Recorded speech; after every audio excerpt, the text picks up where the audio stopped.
Estou fora de status, e agora? Será que existe ainda algum caminho para me legalizar nos Estados Unidos e conseguir o tão sonhado Green Card? Existem sim alguns caminhos, eu vou conversar aqui sobre algumas possibilidades nesse vídeo. Não deixe de assistir até o final para saber se uma dessas opções se encaixa na sua realidade. Bom, pessoal, esse é um tema que muita gente vem no meu Instagram perguntando: olha, como é que faz? Eu já tô aqui há um tempo, eu entrei pelo México, ou então entrei como turista e acabei ficando além do que eu poderia. Existe alguma opção? Eu consigo me legalizar? Pessoal, por conta de tantas perguntas nesse sentido, eu resolvi gravar aqui e conversar com vocês um pouco sobre isso. Existem sim formas de se legalizar, e não, casamento não é a única forma de legalização para alguém que está fora de status, tá bom? Vamos lá então entender o primeiro conceito, o que é estar fora de status e qual a diferença entre estar fora de status e estar com presença legal nos Estados Unidos. Bom, esses são conceitos que você facilmente pode confundir, mas eu vou tentar explicar da melhor forma possível aqui para tentar desmistificar essa realidade. Então vamos lá. O que é estar em unlawful status, ou seja, fora de status? Significa que você não tem um status específico, que você não está com um I-94, né, que é aquele documento que você ganha quando você entra nos Estados Unidos ou quando você solicita uma mudança de status. Significa que você não tem um I-94 válido. Seu I-94 expirou, ou então você descumpriu uma das regras do seu visto e a imigração foi lá e falou: olha, você agora está sem status. Então isso significa estar fora de status. Então basicamente, só porque você está fora de status não significa que você não está legalmente presente nos Estados Unidos. Vou te dar um exemplo básico. Quando você protocola uma mudança de status ou quando você protocola uma extensão, seu I-94 expirou. Você já passou os seus 180 dias de turista, mas você está legalmente presente nos Estados Unidos. Só não tem nenhum status ligado ao seu pedido por enquanto. Quando for aprovado, aí sim você volta a ter status legal. Então eu vou focar nesse vídeo sobre a presença ilegal, tá? Unlawful presence. Eu não vou falar muito de unlawful status. Unlawful presence significa que você não está mais, sua presença nos Estados Unidos não é mais autorizada por lei. Tá? Significa que você deve sair dos Estados Unidos, inclusive, tá bom? Unlawful presence pode ser adquirida de várias formas. Ou porque você violou a regra do seu status, ou porque expirou o seu I-94 e você não tem nenhum pedido de mudança, extensão pendente, ou porque você entrou já sem inspeção nos Estados Unidos, ou seja, você entrou pela fronteira, você não foi inspecionado e admitido nos Estados Unidos, tá? E dependendo da sua situação, existem diferentes formas de curar ou então de pedir perdão para sua presença ilegal nos Estados Unidos. Então vamos falar aqui de algumas dessas formas. Eu vou começar pelas mais simples e depois a gente vai avançando para as um pouco mais complicadas. A primeira forma de se legalizar nos Estados Unidos quando você tem unlawful presence, mas você entrou legalmente nos Estados Unidos, ou seja, você entrou pelo aeroporto, entrou com visto de turista e ficou além do que podia, é por meio de casamento com um cidadão americano. Essa é a mais simples e a mais clara. Quando você se casa com um cidadão americano, todo o período que você ficou fora de status e com presença legal nos Estados Unidos é automaticamente perdoado desde que você tenha entrado com inspeção, tá? Lembrando que isso não serve para quem entrou sem inspeção pela fronteira do México. Outra forma muito comum é se você tem um filho que é cidadão americano e esse filho tem mais de 21 anos. Ele também pode peticionar um Green Card para você e todo aquele período que você ficou fora de status e com presença ilegal vai ser perdoado. Lembrando sempre da regra, tem que ter entrado com inspeção. E por fim, dessas mais simples, é se seu pai é cidadão americano e você tem menos de 21 anos. Nesse caso, você também tem qualquer período de presença fora de status e ilegal perdoado, sempre lembrando da questão da fronteira, tá bom? Agora vamos para um outro que é um pouquinho mais complexo. Se você tem presença ilegal nos Estados Unidos, mas entrou pela fronteira, foi admitido, você só ficou além do período que você podia, o que você pode também fazer?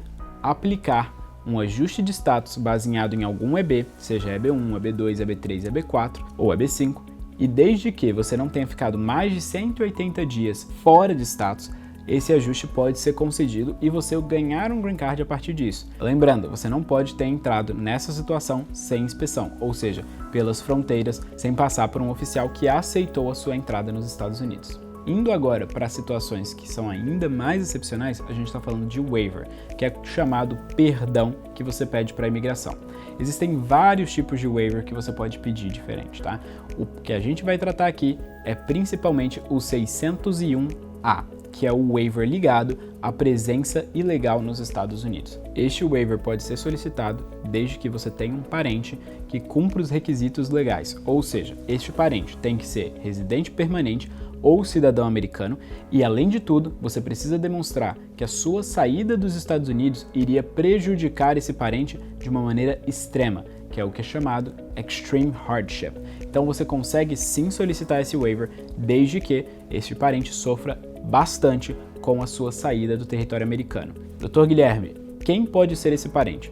Em geral, a imigração aceita cônjuge, aceita pais, filhos não são aceitos para este fim de parentesco, tá bom? Então você não pode alegar que seu filho, cidadão americano, sofreria muito com a sua volta ao Brasil, tá? Infelizmente, filhos não entram nessa lista, mas cônjuge, pais, de repente algum irmão que é cidadão americano ou residente permanente e depende de alguma forma dos seus cuidados, poderia também entrar nessa lista. É importante entender algumas coisas antes de sair pedindo esse waiver. Primeiro, você tem que ter direito ao green card por alguma das condições de elegibilidade que você já conhece, seja por emprego, seja por família, de alguma forma você tem que ter direito ao green card.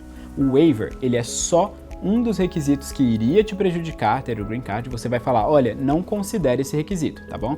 Então, seja B2NW, EB3 ou green card por família, você precisa ter uma condição de elegibilidade atendida. Para fazer a solicitação desse waiver, você pode estar em território americano, você não precisa sair. Inclusive, você pode esperar a aprovação do waiver aqui dentro dos Estados Unidos, mas depois que esse waiver for aprovado, você não pode pedir ajuste de status aqui dentro. Você tem que ir até um consulado americano fora dos Estados Unidos, tá? E lá você pode solicitar um visto de imigrante que vai te fazer entrar como residente permanente no país. Ou seja, para tentar facilitar o entendimento de tudo isso na sua mente. Vamos lá. Você é elegível para o EB2NW, por exemplo. Você solicitou, foi aprovado seu pedido de EB2NW. Contudo, você está aqui fora de status no país há 2, 3 anos. Seu irmão é residente permanente e depende de você não só financeiramente, como também emocionalmente. Talvez seu irmão tenha alguma dependência e necessidade que você supervisione e ajude ele no dia a dia. Você vai com o EB2NW aprovado, solicita um 601A e explica para a imigração, olha, eu tenho um irmão que é residente permanente e ele depende dos meus cuidados. Se eu sair do território americano, ele iria sofrer de maneira extrema e por isso eu peço que vocês desconsiderem esse período que eu fiquei fora de status e com presença ilegal no país. Depois que esse waiver 601A for aprovado, aí você vai, solicita o green card lá no consulado dos Estados Unidos em outro país, pode ser o Brasil. Eles te dão, fazem a entrevista de imigrante, te dão um visto de imigrante no seu passaporte e aí sim, você vem para os Estados Unidos como residente permanente. É importante entender que você não pode solicitar o ajuste de status, porque o ajuste de status nos Estados Unidos é discricionário, ou seja, o oficial pode negar o seu pedido de ajuste por entender que existem várias circunstâncias que fazem com que ele negue seu pedido, inclusive uma presença ilegal no país. Contudo, se você pede via consular, aí não existe mais essa discricionariedade, eles precisam apontar um requisito legal e o único requisito legal que eles poderiam apontar, que é a sua presença ilegal no país, já foi waived, ou seja, já tem um pedido de waiver aprovado para aquele requisito e aí o consulado não pode mais utilizar como base para te negar um visto de imigrante de residente permanente. Mas, doutor Guilherme, em que situações que eu preciso pedir esse waiver? Bom, aí vai depender muito. Se você tem um green card que você quer solicitar baseado em família, imediatamente se você ficou um mês fora de status ou presença ilegal nos Estados Unidos, você já não pode mais solicitar e precisaria desse waiver. Agora, se você é por emprego e aí você ficou mais de 6 meses com presença ilegal e fora de status no país, aí você precisa solicitar esse waiver, tá? Até 6 meses você pode solicitar o seu green card normalmente por emprego, tá? Existem ainda algumas outras situações, tá? Como por exemplo, cancelamento de remoção ou então quando você pede asilo, que você pode pedir mesmo estando fora de status e com presença ilegal. Inclusive, pessoal, para deixar bem claro, quando você pede um visto humanitário, seja asilo, vítima de crime nos Estados Unidos ou vítima de tráfico humano internacional, você pode solicitar o green card mesmo que a sua presença nos Estados Unidos seja ilegal e mesmo que você tenha entrado pela fronteira sem inspeção. Nos vistos humanitários, você não precisa demonstrar que você foi inspecionado e admitido para entrar nos Estados Unidos. E aí nós temos também o cancelamento de remoção. O que é o cancelamento de remoção?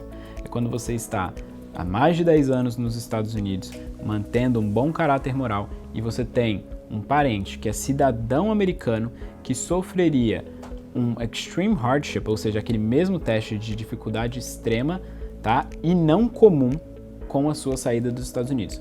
Veja que aqui eu citei o não comum, então ele coloca isso lá no regulamento Unusual and Extreme Hardship, fora o requerimento, a necessidade de você estar nos Estados Unidos há mais de 10 anos com um bom caráter moral, tá? Esses são os casos exclusivamente para aqueles que já estão em processo de remoção e querem solicitar um cancelamento dessa remoção.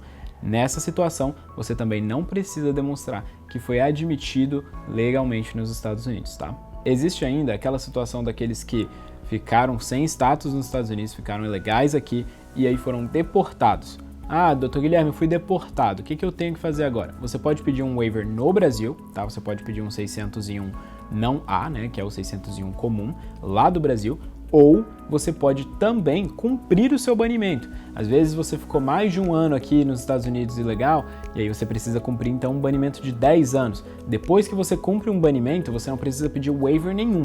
Você pode solicitar o seu visto de imigrante normalmente, que eles não vão considerar essa presença ilegal que você teve aqui como um fator impeditivo, tá bom? Deixando claro que nessa situação você está fazendo uma nova solicitação de Green Card, tá? E você já cumpriu o período obrigatório por lei de banimento. Pessoal, eu falei aqui de algumas situações em que alguém que ficou fora de status ou adquiriu presença ilegal nos Estados Unidos pode solicitar um Green Card ou então um waiver, tá? Essas são situações específicas para quem ficou fora de status ou com presença ilegal nos Estados Unidos. Ainda existem vários outros waivers ligados a todos os outros requisitos de admissibilidade nos Estados Unidos. E como vocês podem ver, é um tema muito complexo. Se tem algo que você precisa de um advogado para te representar, é num pedido desses, tá? A lei é bem complexa, a elegibilidade também não é simples, por isso eu te encorajo a ter um advogado para te representar nessa situação. E caso você queira que a gente te represente ou queira saber se essa situação se aplica ao seu caso especificamente, pode entrar em contato conosco, a gente vai ter o maior prazer de te atender e também de analisar a sua situação específica e ver se é um caso de um waiver. Eu sei que muitas vezes não foi uma questão de escolha, às vezes é uma questão de informação, às vezes é uma questão de oportunidades, às vezes é uma questão familiar que nos faz ficar aqui nos Estados Unidos mesmo fora de status. E nós estamos aqui para te ajudar caso você precise. A gente entende que é uma situação delicada, que muitas vezes parece ser desesperançosa, mas eu posso te garantir que talvez exista um caminho sim para o seu caso. Talvez exista sim uma saída para a sua legalização nos Estados Unidos. Caso você tenha gostado dessa informação, não deixe de dar o seu like e também compartilhe com algum amigo, familiar, alguém que você conhece que esteja numa situação dessa, tá bom? Também se inscreva no nosso canal para nos acompanhar o conteúdo imigratório que eu venho postando aqui e ative o sininho, porque assim o YouTube te notifica de cada vídeo novo que eu postar. Pessoal, muito obrigado pela confiança, muito obrigado por sempre estar aqui, confiando naquilo que a gente posta e entendendo um pouquinho mais sobre imigração e até o próximo vídeo.